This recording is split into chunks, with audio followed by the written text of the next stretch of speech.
Igbo biko ana m ekene nwoke ekene nwaanyị wee na-asị ka tata wore mara anyị mma ka o reretara anyị ndụ ka o reretara anyị ndụ retara anyị ha akụ na ihe enwe enwe retara anyị udo n'ihu udo n'azụ retara anyị dị mma a sị ma ọ bịara egbu anyị ga-egbu onwe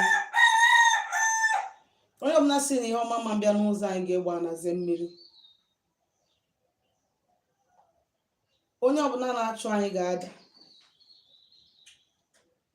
ana m asị ogologo ndụ anyị na-arụ isi ike anyị udo n'ihu udo n'azụ ihe akwakwa ihe enwe enwe wee jikwara ohere a wee na-ayọsikwa ike biko ana m ayọ onye ọbụla ọ bụ na ị nweta nọmba m 07037311663 please, so that you not say that I insulted you, don't call me without my consent. Ana m ayọ na ayọ enwere m phone na abụ ofu ka m nwe onye chi kpọm ya gonye m phone ọzọ ka ntinye sim card ma ebe ahụ. The kind of the way people call me, especially when I am live, the thing na-ewe m iwe. Ọ bụ na m bụ fake, I will not be coming out live here to teach. I don't like it. Ihe niile m na-akụzi ebe a kịta ka ofu onye jos na-akpọ m na WhatsApp call wee dara ihe niile nkụzigoro ebe a kịta pịasa nkụzi niile nkụzigoro ebe a. Ọ bụrụ na send go message, ọ bụrụ na me reply ho message gị, i just nweta nọmba mkpụba m na WhatsApp call. Did you buy data for me? Ịkpụba m na WhatsApp call bịa mebi ihe niile class niile na-eme mebie ya. I like ya. Onye ọbụla nweta nọmba m biko ya send yara m message. Onye kpọọ m akpọ na phone, I will block the person. Ịkpọ m without m na gị na-aba akpara this is the time to call me, I will block the person. By now ekwesịgo m na-alụ ọrụ, but because of otega aka m medoro video nsị ka m pụta tata mee video mee nkụzi anụnwa, people will not allow me. Onye nke akpọpụ onye nke a na-akpọ, onye nke akpọpụ onye nke a na-akpọ. The funny thing is that they are even calling you on WhatsApp. Nobody bought data for me. And they will not allow me to concentrate na class nọ n'ime. Mmadụ akpọkwana m na phone, ọ bụ na m na onye ahụ ekwuri ekwu, ngwa gị time m ga-adị free kpọọ m. Ịkpọkwa m na phone, I will block you. I will block you straight up. Ọkwa maka ndị ga-asị obido gị ịkparị ndị mmadụ. I don't like it. Onye ọbụla gị na ya na-eme ọsị gị were ha asọọlị ya, were datin sọọlị ya ka gị na ya na-anwụ ike ba. I like ya. Ihe niile m na-akụzi ebe a sinsi onjes niile ha ọkụpụ ndị mmadụ kọlụ ofu onye. O nwere ike kịta na IP ka kọlụ ọjụwa gị ebe ka ị nọ. Kpa akwụkwọ gị na video call ka ngwa ihu gị. I don't like it. I like ya. I like ya at all. Biko, because ọ bụrụ nwere ezigbo obi pụta ka m share knowledge with ndị mmadụ phone ya bịa gbasa ihe a niile. I don't like it. Biko, onye chi gwa m okwu, drop godu message na WhatsApp. Ofugodu na mazaro gị. A lot of people think na ha kpọwa m ha enweta m. If you call me, I will not pick your call. If you call me from now to next year. If I decide not to pick your call, I will not pick. Try go to obey that thing in Kuru. Send go to message, call for Zelle na for that message, and I don't want to reply. You know, because you have my number. No problem. Some people now want bad character. Because one thing they will say that in days and one I like it, but you will not keep to that person's room. I cannot one.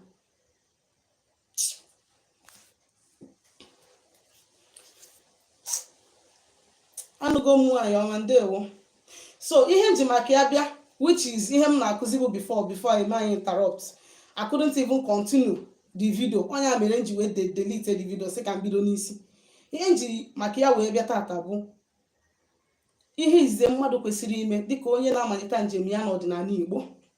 Ihe izi kwesịrị ime dịka onye na-amalite njem gị n'ọdịnala Igbo. Ihe kwesịrị ime abụrụ ije wee chọwa ọbara tụle dibịa ga-agwọrọ gị ọgwụ. No. You have to understand that onye ọbụla nwere mmụọ ya na na-abụ so. Onye ọbụla bịara ụwa nwere ezumezu mmụọ ya na ya so that you can communicate with. Site n'ịga ọfọ.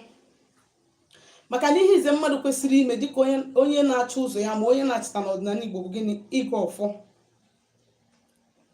Ịga ọfọ bụ ihe izizi kwesịrị ịma na dịka onye Igbo na ikwesịrị na-aga ọfọ. Ọ dị ka mgbe ndị ụka na-ekpe ekpere. Mgbe ndị ụka sịrị that chefuo na ka akpa ekpere ọtụtụ wee niile down call upon their God. Ma mgbe ahụ ọ na-awa ọkụ osisi ndị ọkpụ isi ala wee gbuo bel ha wee megide wee kpebere chi ha. you understand? Ihe awụ primary thing ha na-eme dịka ndị kwenyere na those belief. Dịka onye kwenyekwara n'ọdịnala, ihe awụ ihe ize wee ịga ọfọ wụ ihe izizi ikwesịrị ime gịnị ime.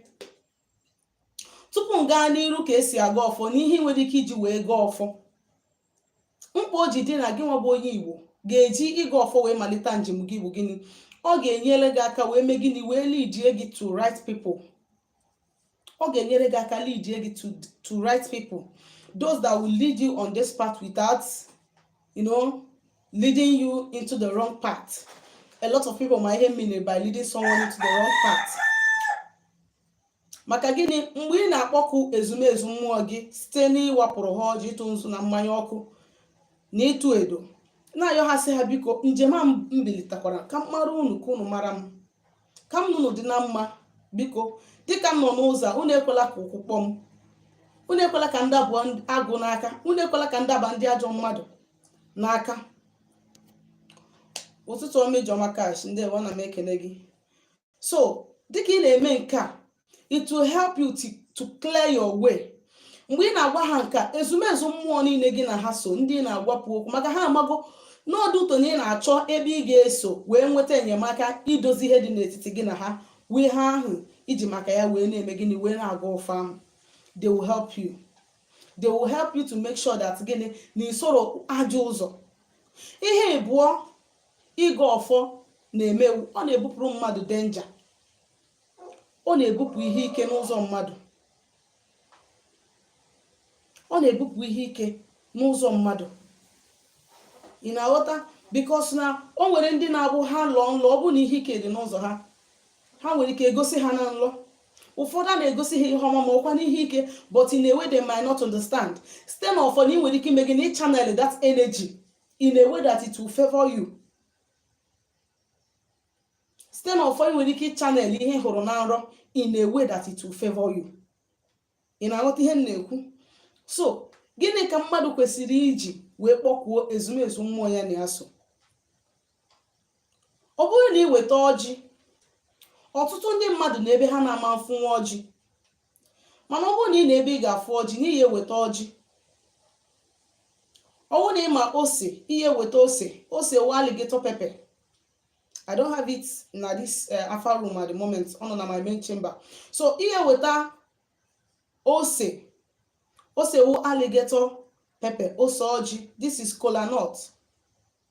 The other one is alligator pepper. Then this, you will now get white chalk, nzu.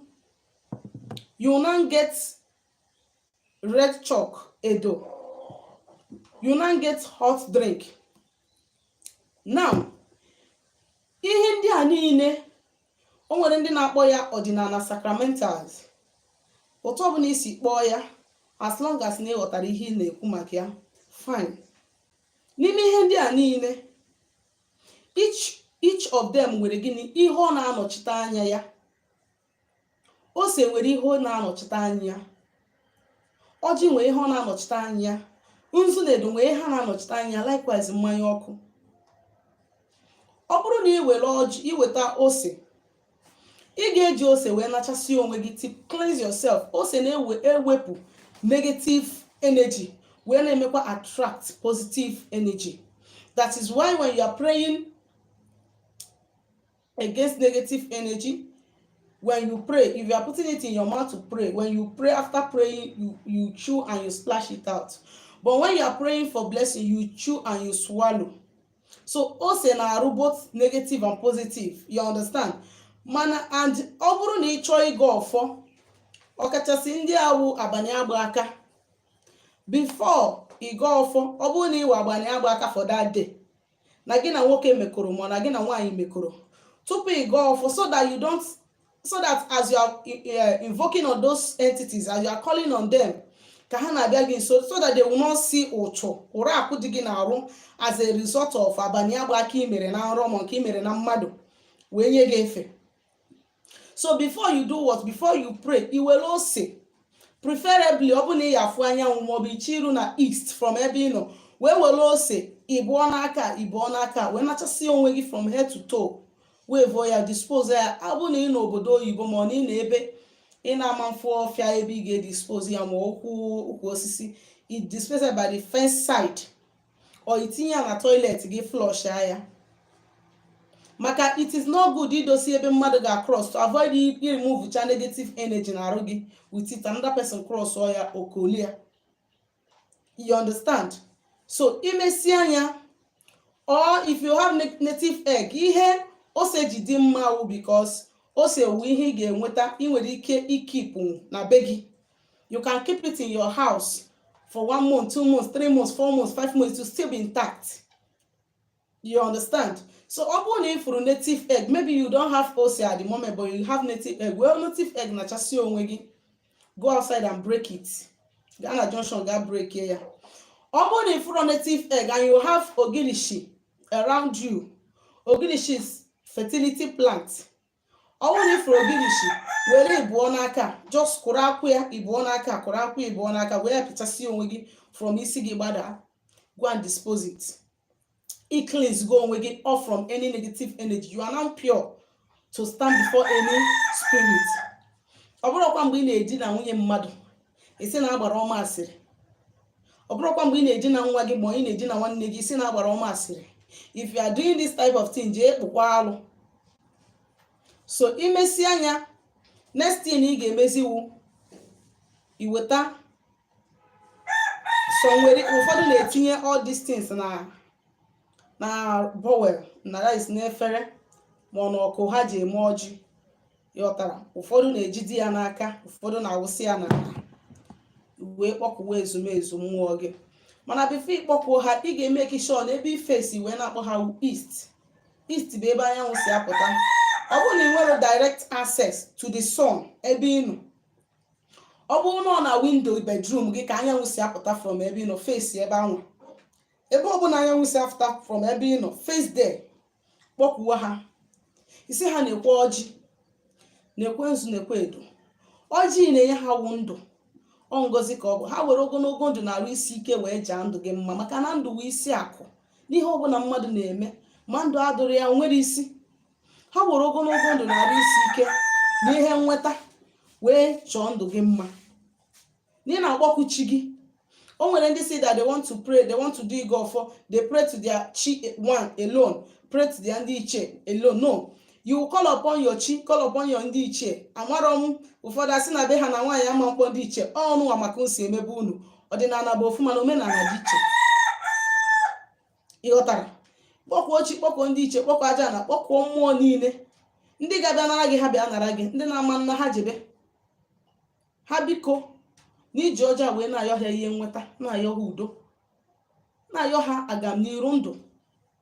Iyosi anya, isi ha na nzu, ha were nzu chakee gị. Nzu purity, blessing. That is the significance of nzu, white chalk, purity or blessing. Ha bịa mee ka ndụ gị dị mma, kwado ndụ gị, mee ka igbuke, ka igburu ugo. I were this one say her that let them grant you all round peace. All round peace. If you are married and you don't have a child, your marriage has not experienced total peace. If you are doing business and your business is not moving, your business has not experienced total peace. Whatever you are doing and that thing is not moving as it's supposed to be moving, that thing has not experienced peace. Ha bịa wele edo wee dozie ndụ gị, nye gị udo n'aka na udo n'aka ekpe. That is the meaning of this red chalk. Peace. Total peace. Ikwusie anya, isi ha na mmanya ọkụ na iji ya wee na-egbupụ ihe ọkụ mmụọ, ihe ọkụ mmadụ, useke mmadụ. Ebe ọ bụ na ihe ọkụ na-eme na ndụ gị, that is where there is problem, where there is trouble in your life. Ha were mmanya ọkụ agbupụ ya. N'ijikwa mmanya aka wee na-strengthen their power. Ka ha nwee ike wee na-eme gị, na-eburu gị ụzọ, na-ekpere gị azụ, na-emepere gị ihe ị na-eme, akara aka iji bi ụwa chake. Ikwusie anya, iwe mee gịnị? Ụfọdụ si n'obodo ha na nwaanyị anaghị atụ nzu. Ụfọdụ si n'obodo ha na nwaanyị anaghị awa ọjị. Okay. Mana mmụọ ya disturb nwaanyị. Ọkwa ya? Okay. So, amarọ m obodo unu a na-atụ ụta. Ị mara ka obodo gị si ememe. Don't come and practice my own maka na agbara ọma gwa gị. ọ bụ na ndị obodo gị na nwaanyị ada atụ nzu, like in my own place nwaanyị anaghị atụ nzu, mana nwaanyị dị ka ndị ga-atụ nzu. Ọ bụrụ na be anyị ụta ka nwaanyị si atụ nzu ụta, mana ebe m si nwaanyị ga-akpa nzu na as long as na-ewu dibịa ị agba nzu. Dibịa nwekwa level by level, ọ bụrụkwa na ị na-eje na mmiri akụbel, no, you understand. So ịmasịala ha nzu ụtọ ọbụla unu si ama na bụ unu. Ọnya ka m ji asị onye ọbụla na-eme ka na ihe omenala na social media, try kene chụpụta ka ndị unu si eme, because I might be giving you the knowledge of my people. Ije mee ya aja na be nna ga-ewesalụ gị iwe, because you're not supposed to do that. Are you getting me? Ọkwa mgbe onye chọọ isi na agbara ọmasị ya sịkwa nke nsịrị. So iweta edo, ịmakwalụ ha edo, ha were edo wetalụ gị udo na you be doing it on the floor. Imesi anyị wee wupụta mmanya ọkụ wee gbasara ha obere. Ịgbasasịala ha mmanya ọkụ obere, ọ bụ na onye nwere ha na-akpọ nshi egbe, ọmụọ nshi egbe. Nshi egbe ka a na-akpọ gunpowder, ọ na-ezipụ mmụọ fast. You understand? For ndị nọ n'obodo oyibo, it did not restricted to these things na-ekwu okwu ya. Ọ bụ na ị n'obodo oyibo, even if those people in South Africa can see all these things, they can see all these things. Like all these people in African countries, they can see all these things. Mana enwe like ndị nọ Germany, ndị nọ London, ndị nọ Europe, they cannot see these things. These things, but they can see gene. They can see white gene. They can see white gene. Ọ bụ na ị nweta white gene ebe ahụ ị nọ, you locate the east from where you are. Even if you are in Nigeria and you don't have all these things once, ọ bụ na ị nwere all these things once, ihe ị ga-eme wu chọọ mmanya. Maybe ọ bụ na ị nọ ma ịnweghọgodu mmanya, and then nwere ka situation si dị, you need to speak into that situation. Bịa ka na ana, just touch the earth where you are and command it. As long as name and again na mmụọ dị na mma. Maka gịnị? N'ihe o ji adị mma mmadụ ịmara n'ihe a bụ because ndị be anyị si na agụ 1 before agụ 2. You can't jump it. You understand? Ọ dịrọ indoctrinated, mana gịnị? O nwere usoro eji eme ọtụtụ ihe n'ọdịnala na omenala Igbo. Ịghọtara? For ndị na-abụ, they are not even ready to build onwe ha. Ihe ha chọrọ bụ dibịa rụọ ọrụ m ọrụ. Because na many dibia emego ha believe that once dibia rụrụ gị ọrụ ihe niile aga. There are many keys that you need to unlock by yourself. That is why you must get used to praying on your own. That is why you got used to gini go for on your own. That is why you must have one-on-one communication with him.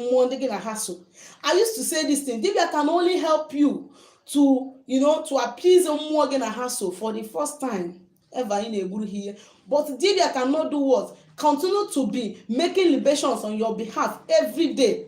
Nyere mmụọ gị na hassle. Or maybe like that. Imagine na dibia ahụ n'onwe ya ga-adị oge efu na that journey, because that dibia might not have time to talk to his own forces. He might not have time to do work for other people.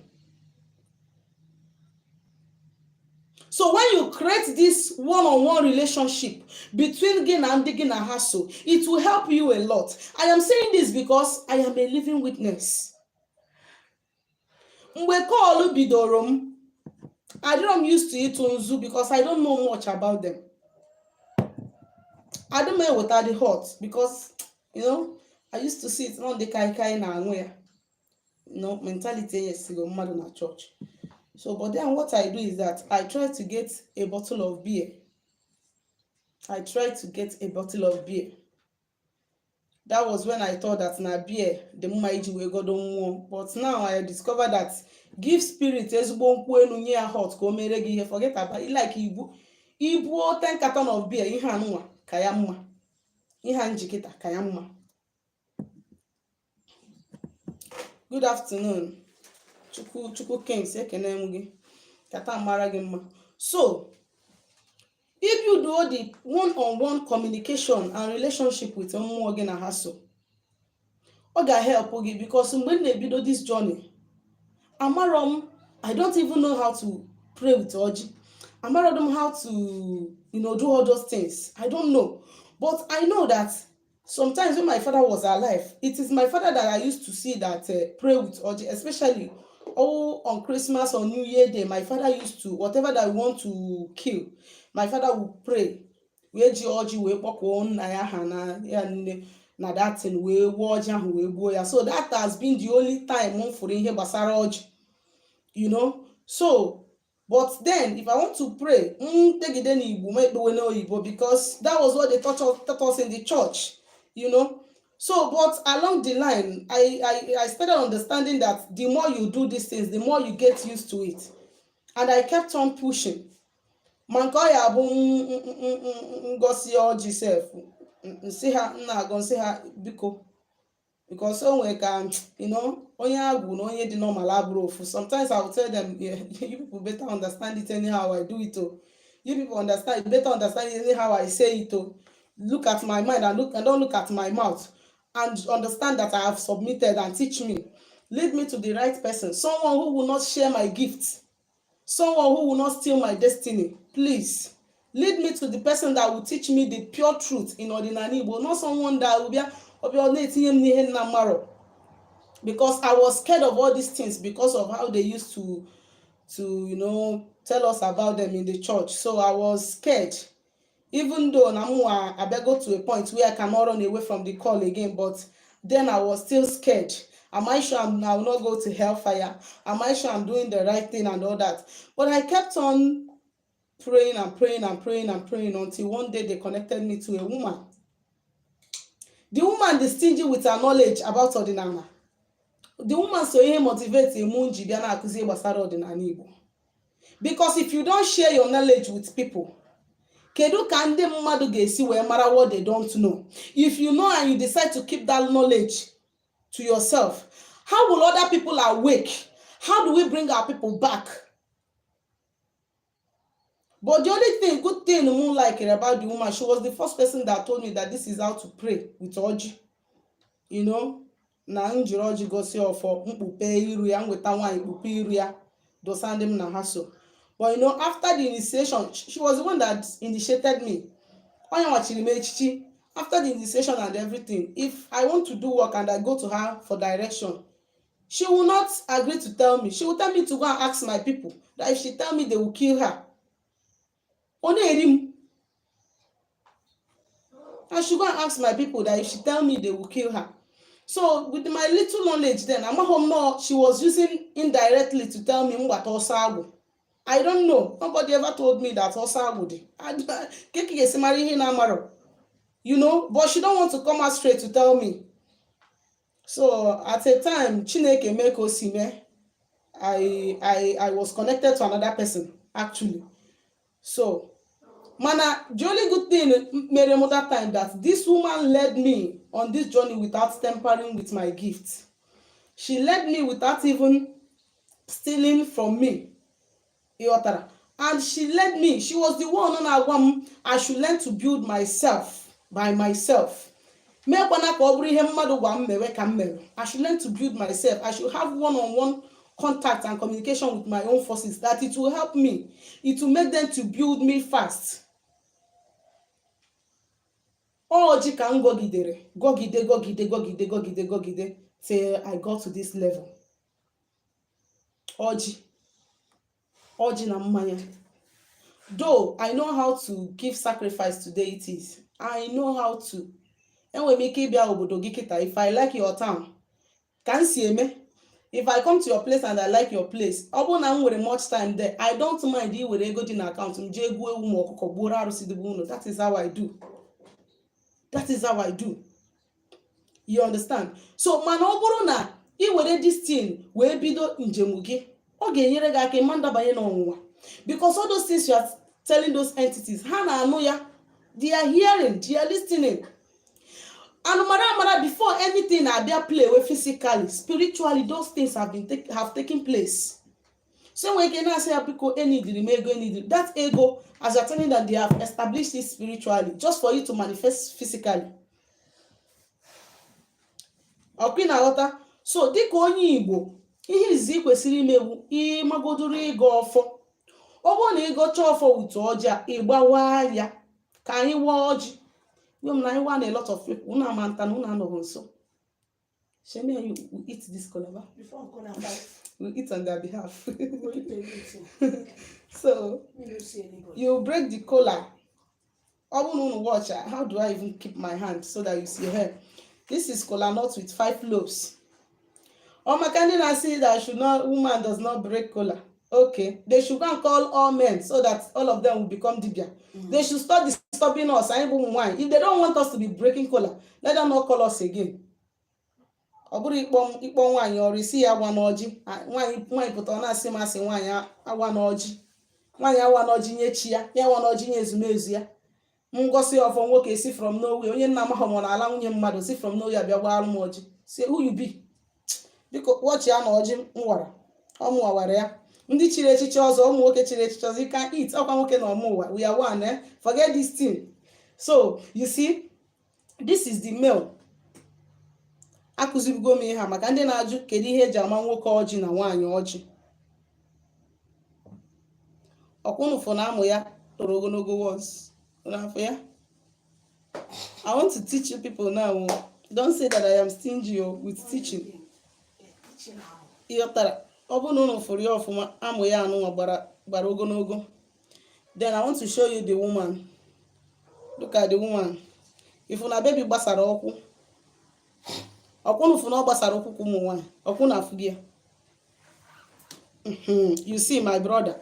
Ọkwa ifu na nke a gbasara ụkwụ. Ọkwa maka ndị na-ajụ ọjị nwoke na ọjị nwaanyị. How do I know that this one is man? How do I know that this one is woman? Nnekwa na ntị a gbasara ọkpa nekwu ya. Ọkwụ na afụ gị ya, nke a ọjị nwaanyị. Unu na-anyụ na afụ na nke a uru dị ya, ọ gbasara ụkwụ side ya. Gbasa side ya. Because ọjị a gbara 5. Ihe a ọjị ụba, ọjị ọmụmụ, ọjị ihe nweta, ọjị akụ, ọnya ka ọ bụ. So ọ bụrụ na ị bụ nwoke igosi ọjị nke ị ga-edosara ha na nke a nwere amụ toro ogologo. Biko na unu ewe n'iwe na ọka nkọwa ya ka unu ga-esi wee ghọta ya.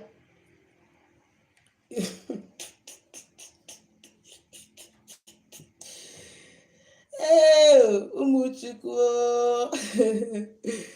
dewo Chinedu star nọ na enyi ya ọma IG anyị Nwachukwu ndewo Chukwu Kings udo dịrị gị darụ. Unu jụwakwa ajụjụ, onye nwere question ya jụwakwa question. Ekwubugo m ya mbọsị ọbụla ịfụ m live, start dropping your question any day in your life. If you have any question, start dropping it. I will answer your question immediately.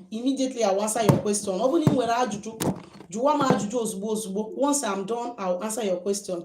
Unu echezina mbọsị nsị ka ajụ. Just once you see me, start asking question if you have any question. Okay. Onye ka sị I collect my own ọjị jare. Okay, ngwanụ. Ọkwa ị na-ahụ ya? Onye ọbụla nkwara ọjị weta ọjị o. Iwe ọjị gị ya fụ n'onwe nke bụ amụ.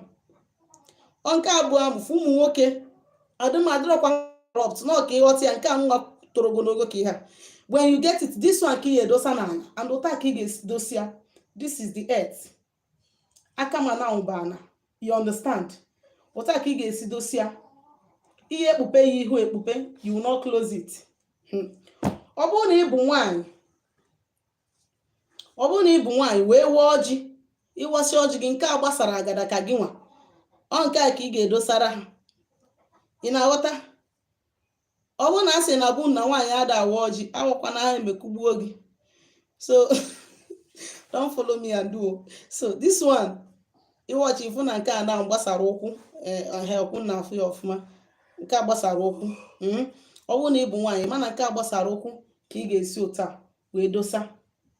You understand? Look at it. Isi ụta dosia, dosara ha ọjị gị. So ọ bụrụ na ị dosazie ya, ọ bụgodu nọ na bedroom gị ka ị nọ wee mee ya, ihe ị ga-eme bụ idosia, imecha, don't sweep it out that day. Enwere ike in the morning you can now sweep it. You understand? So idosazie ya in the morning, enwere ike. No, na man too you carry. Why you go carry man too? When me. So idosazie ya, enwere ike the next day ị like is anya. In water the thing. So ọ bụrụ na ị na-emezi all these things, iwe na-enyere onwe gị aka wee na-akpọkọta mmụọ gị na ha so closer to yourself until ịdị ready for ịgba afa. Ije gbaa afa, ije gbasịa afa, ihe pụtazi n'ụzọ gị ji nwayọọ na-eme ya while your dibia or whosoever is working for you. Ị na-emekwa gị na ị na-agọkwa ọfọ wee ikwesị ị na-eme every time dịka onye Igbo na ndụ gị. Dibịa ama ngochitere gị ọfọ, eze nwaanyị ama ngochitere gị ọfọ, ọ gị nwa ga na-agọ ọfọ gị, ọ gị ma ihe na-akpa gị, ọ gị nwa ga na-agọ ọfọ gị. Ọkwụ na-aghọta gị ya. Ndewonu, no question. Ka m bịa gbapụ ya ọsọ. Ndewonu. Dekwana meseji na WhatsApp nọmba na 07037311663 ma ọ bụ na ị nwere ajụjụ ịjụ m. Dee meseji akpọna m biko bifo ịkpọ mụ na gị ekwuo ya ekwuo ka ọ bụrụ na m dị free i wee kpọwa m biko. To avoid ime interrupt ihe m na-eme, just dere m meseji mfụ ha anya ya, I am going to respond to you as soon as I can. Ịghọtara? Biko nụ 07037311663 ngwa ka emesịa nụ.